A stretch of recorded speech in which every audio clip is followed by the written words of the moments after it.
Assalamualaikum warahmatullahi wabarakatuh. Hai yang kemis, jumpa lagi dengan Kimia Asik, belajar, berlatih, berbagi.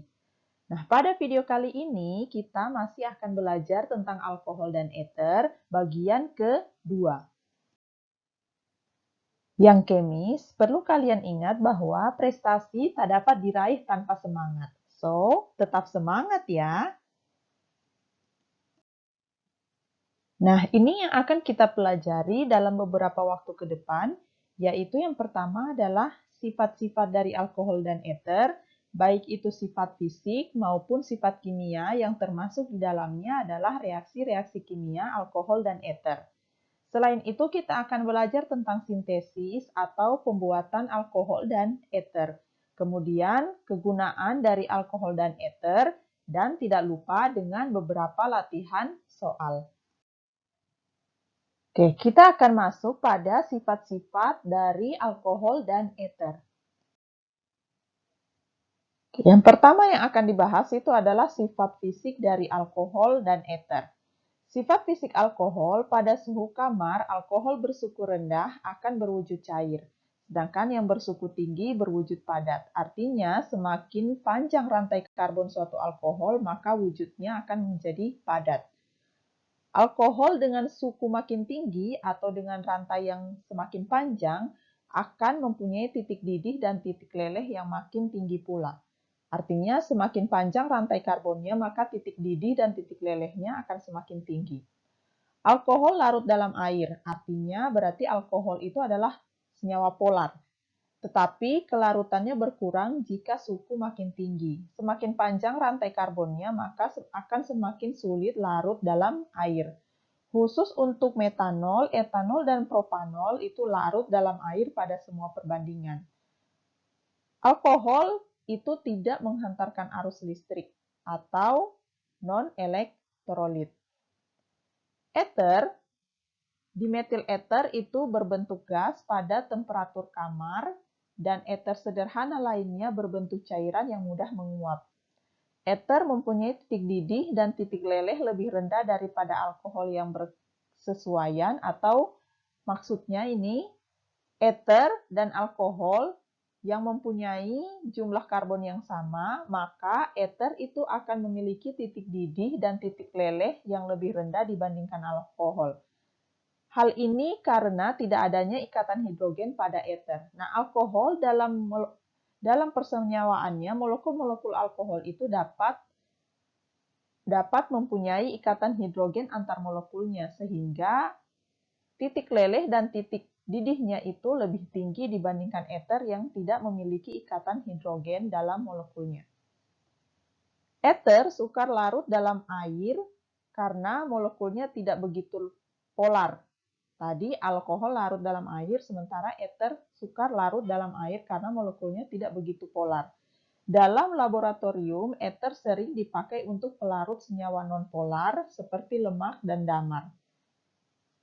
Eter juga tidak menghantarkan arus listrik atau non-elektrolit. Selanjutnya adalah sifat kimia dari alkohol dan eter. Alkohol antar molekulnya itu terdapat ikatan hidrogen, sementara eter itu hanya ikatan van der Waals. Ikatan hidrogen ini merupakan ikatan terkuat yang dimiliki oleh suatu molekul, sementara ikatan van der Waals itu adalah ikatan yang lemah. Makanya tadi sifat fisik dari alkohol itu memiliki titik didih dan titik leleh lebih tinggi dibandingkan eter. Alkohol bersifat polar karena memiliki gugus hidroksi. Kepolaran alkohol akan makin kecil jika suhunya makin tinggi atau semakin panjang rantainya, maka kepolarannya akan berkurang.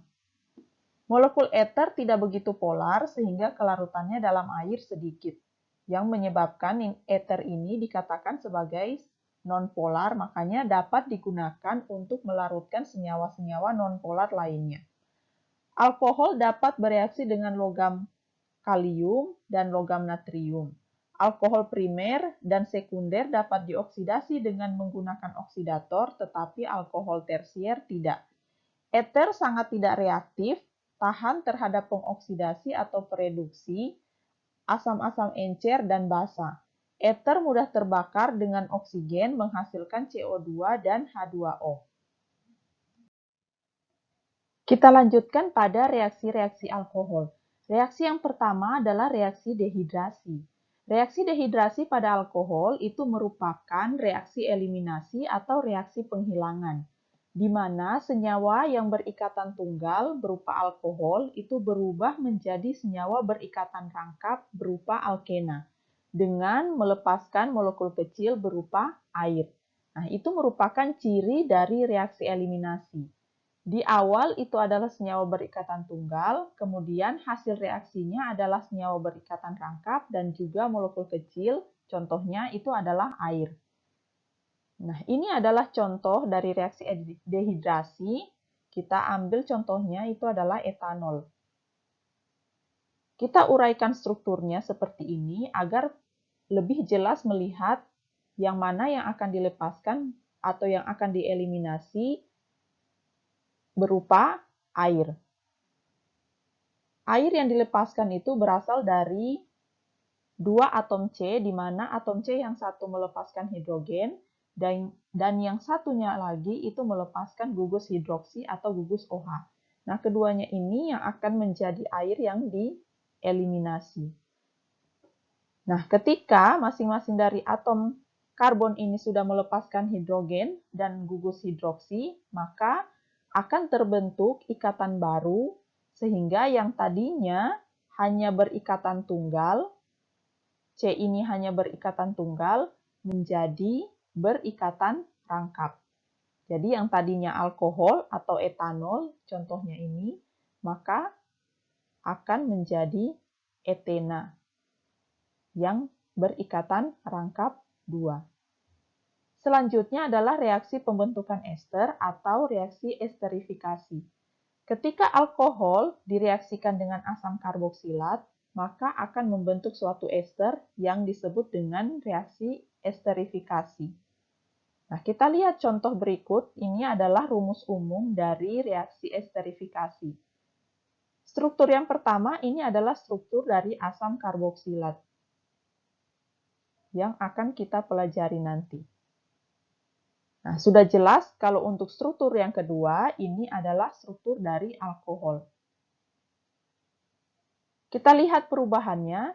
Di sini, gugus OH atau gugus hidroksi yang ada pada asam karboksilat itu dilepaskan. Sementara alkohol itu hanya melepaskan hidrogen. Nah, yang ini yang akan menjadi molekul air yang dilepaskan pada hasil reaksi. Kemudian kita lihat perubahannya atau pembentukan esternya. Gugus alkil dan gugus karbonil ini berasal dari asam karboksilat. Sesuai warnanya ya, kita perhatikan warnanya. Dan O dan gugus alkil yang satunya lagi ini berasal dari alkohol. Nah, ini adalah ester. Mari kita lihat contohnya.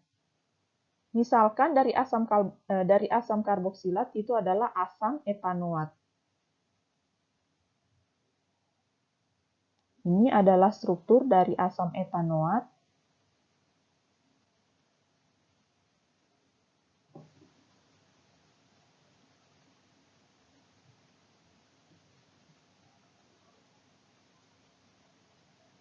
Kemudian alkohol kita ambil saja misalnya metanol.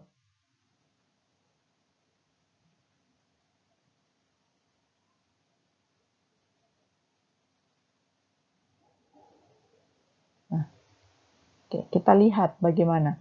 Nah, tadi ini kita harus yang diputuskan di sini atau yang dilepaskan adalah gugus OH dari asam karboksilatnya atau asam etanoatnya. Kemudian dari alkohol itu dilepaskan adalah yang dilepaskan adalah atom hidrogen dari gugus hidroksi. Nah, ini akan membentuk air. Kemudian ini kita satukan untuk pembentukan ester yang berasal dari asam karboksilat dan yang berasal dari alkohol. Maka jadinya akan seperti ini.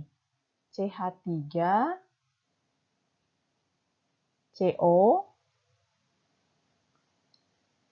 kemudian kita sambung dengan yang berasal dari alkoholnya.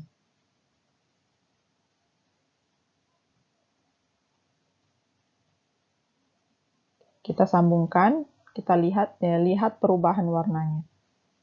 Lihat perubahannya.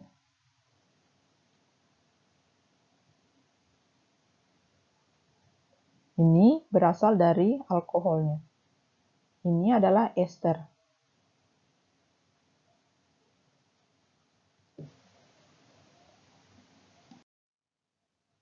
Reaksi alkohol selanjutnya adalah reaksi oksidasi. Reaksi oksidasi ini erat kaitannya dengan penggolongan alkohol, di mana alkohol itu dibagi menjadi 3 berdasarkan strukturnya, yaitu alkohol primer, alkohol sekunder, dan alkohol tersier. Nah, alkohol primer dapat dioksidasi mula-mula akan menjadi aldehid, di mana aldehid yang dihasilkan siap diubah menjadi atau siap dioksidasi menjadi asam karboksilat. Jadi, oksidasi alkohol primer dengan zat oksidator kuat itu akan menghasilkan asam karboksilat.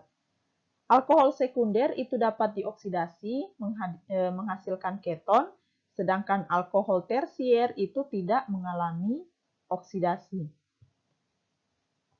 Nah, untuk memahami reaksi oksidasi pada alkohol, kalian perlu mengenal 2 istilah terlebih dahulu. Yang pertama itu adalah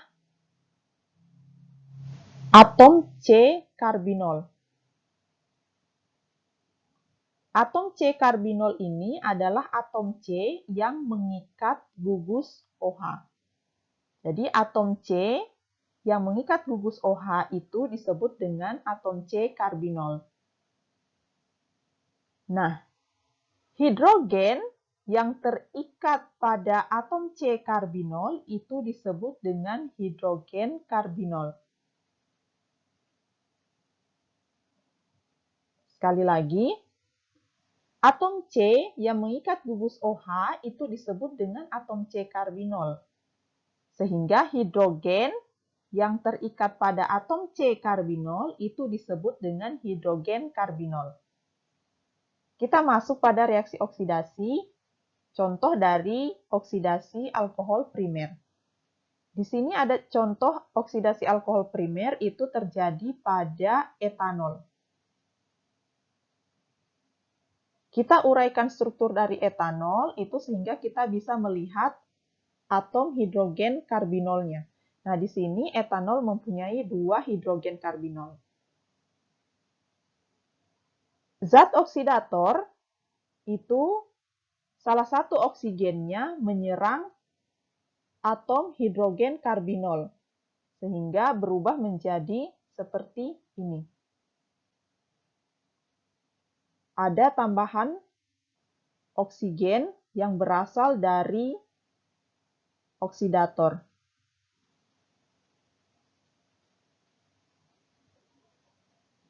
Berasal dari zat oksidator. Nah, struktur yang seperti ini, di mana atom C itu mengikat 2 gugus OH, ini tidak stabil. Merupakan suatu struktur yang tidak stabil atau disebut dengan senyawa antara. Nah, agar struktur ini atau agar senyawa ini menjadi stabil, maka akan dilepaskan air. Air itu berasal dari mana?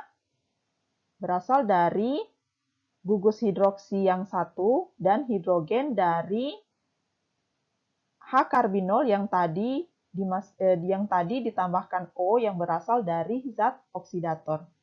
Nah, ketika air sudah dilepaskan, maka strukturnya menjadi stabil dari etanol menjadi aldehid tadi hasilnya di sini adalah etanal. Suatu aldehid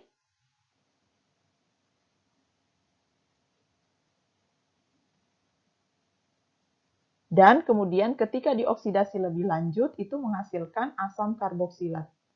Atau di sini asam etanoat. Lihat perubahannya dari yang di sini tidak ada hidrogennya ketika dioksidasi menjadi asam etanoat, di sini bertambah. Saya ulangi, ketika di sini aldehid atau etanalnya ini belum dioksidasi, itu tidak memiliki oksigen.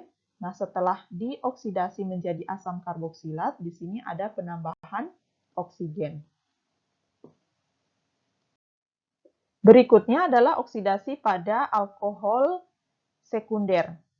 Di sini contohnya adalah 2-propanol.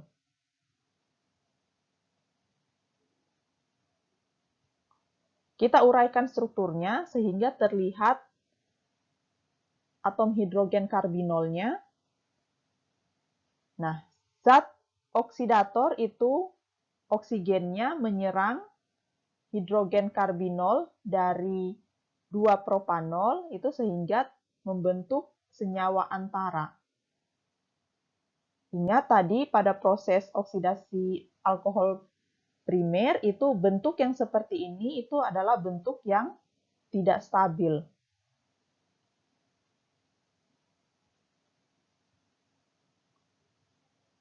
Sehingga agar menjadi stabil itu dilepaskan suatu molekul kecil berupa air. Nah, ini adalah asal dari air yang dilepaskan. Sehingga membentuk suatu senyawa yang disebut dengan keton. Sini namanya adalah propanon. Nanti akan kita pelajari pada aldehid dan keton. Reaksi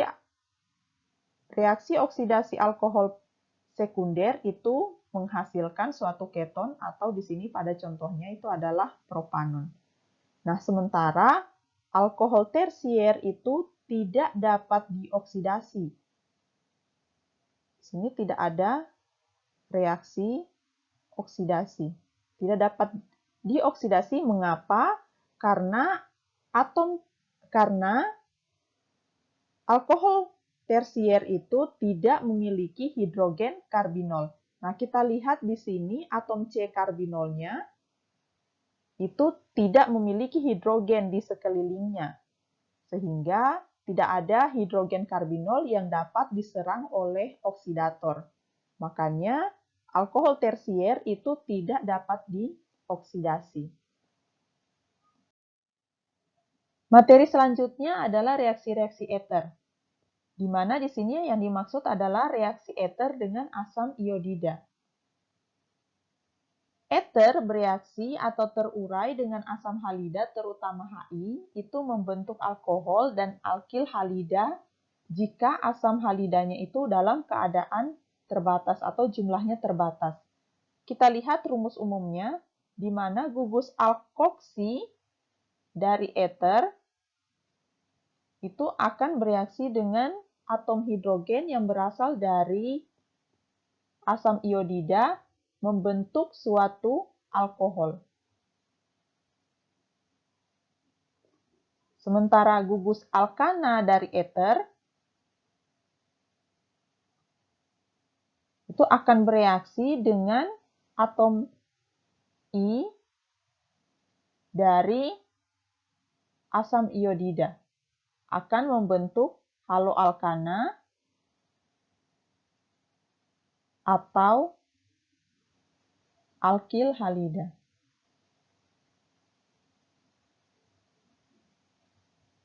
Alkil halida karena di sini bentuknya atau ada gugus fungsinya adalah I, maka namanya itu adalah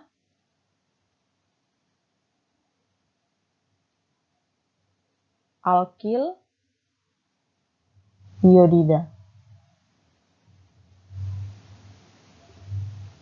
Nah, jika asam halidanya berlebih atau asam iodidanya berlebih jumlahnya, maka yang dihasilkan itu bukan alkohol, tetapi 2 alkil halida atau 2 haloalkana. Nah, kita lihat bentuknya. Nah, selain 2 haloalkana atau 2 alkil halida, ini juga dilepaskan molekul kecil berupa air.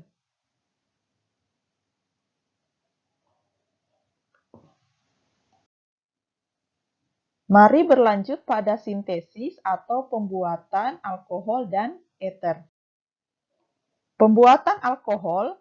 Alkohol dapat dibuat dengan beberapa reaksi berikut, yaitu reduksi aldehid dan keton, hidrolisis alkil, hidrogen sulfat, hidrasi alkena, hidrolisis eter, pembuatan alkohol dengan menggunakan reagen Grignard. Kemudian pembuatan eter. Eter itu dapat dibuat dengan beberapa reaksi berikut. Yang pertama yaitu reaksi asam sulfat dan etanol menghasilkan dietil eter. Kemudian yang berikutnya adalah sintesis eter Williamson, yaitu reaksi antara alkil halida dengan suatu alkoksida. Kita masuk pada kegunaan alkohol dan eter. Berikut merupakan kegunaan alkohol dan eter yang penting. Pertama adalah metanol pada alkohol. Metanol itu digunakan sebagai pelarut, bahan baku pembuatan formaldehid atau yang kita kenal dengan formalin, kemudian juga untuk campuran bahan bakar bensin. Sementara etanol itu sering digunakan untuk pembersih luka dan antiseptik. Jadi, jika kalian misalnya mau ke apotik membeli alkohol, sebenarnya yang kalian beli itu adalah etanol atau alkohol jenis etanol. Etanol juga digunakan sebagai pelarut organik dan juga bahan baku dasar dalam industri pewarna, kosmetik, bahan bakar, dan obat sintesis. Etanol juga digunakan dalam campuran minuman beralkohol. Nah, ini bersifat adiktif. Sementara eter yang penting, eter itu digunakan sebagai pelarut senyawa nonpolar. Untuk dietil eter digunakan sebagai pelarut dan obat bius atau anestesi. Metil tersial butil eter atau MTBE itu digunakan sebagai zat aditif atau zat tambahan pada bensin untuk menaikkan bilangan oktan pada bensin. Nah, alkohol dan eter ini selalu dibahas secara bersama. Bagaimana jika kita ingin membedakan alkohol dan eter? Ada dua macam reaksi yang dapat membedakan alkohol dan eter. Yang pertama adalah logam natrium dan yang kedua itu adalah PCl5. Di mana jika alkohol itu kita reaksikan dengan logam natrium, itu akan dihasilkan natrium alkoksida dan gas hidrogen. Berarti kalau misalnya kita reaksikan itu maka akan terjadi gelembung-gelembung gas, maka itu adalah alkohol. Sementara eter itu tidak bisa bereaksi atau tidak dapat bereaksi dengan logam Na, maka tidak akan terjadi perubahan apapun. Sementara pada alkohol itu akan terlihat gelembung-gelembung gas jika alkohol itu direaksikan dengan logam Na. Yang berikutnya adalah PCl5, di mana jika alkohol direaksikan dengan PCl5, maka akan dihasilkan haloalkana dan asam klorida. Sementara pada eter, jika direaksikan dengan PCl5, hanya akan menghasilkan 2 haloalkana, tidak ada HCl. Nah, di sini adalah beda antara alkohol dan eter dengan menggunakan PCl5, di mana alkohol itu akan menghasilkan HCl, sementara eter itu akan menghasilkan 2 haloalkana. Nah, untuk memperdalam pemahaman kalian tentang alkohol dan eter, terutama pada sifat-sifat, sintesis, dan kegunaan dari alkohol dan eter, silahkan kalian berlatih dengan soal latihan berikut.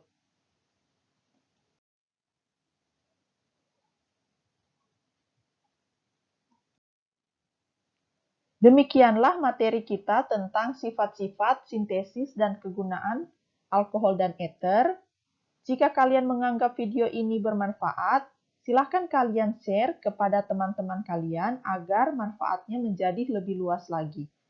Terima kasih atas perhatian kalian. Assalamualaikum warahmatullahi wabarakatuh. Salam dan bahagia.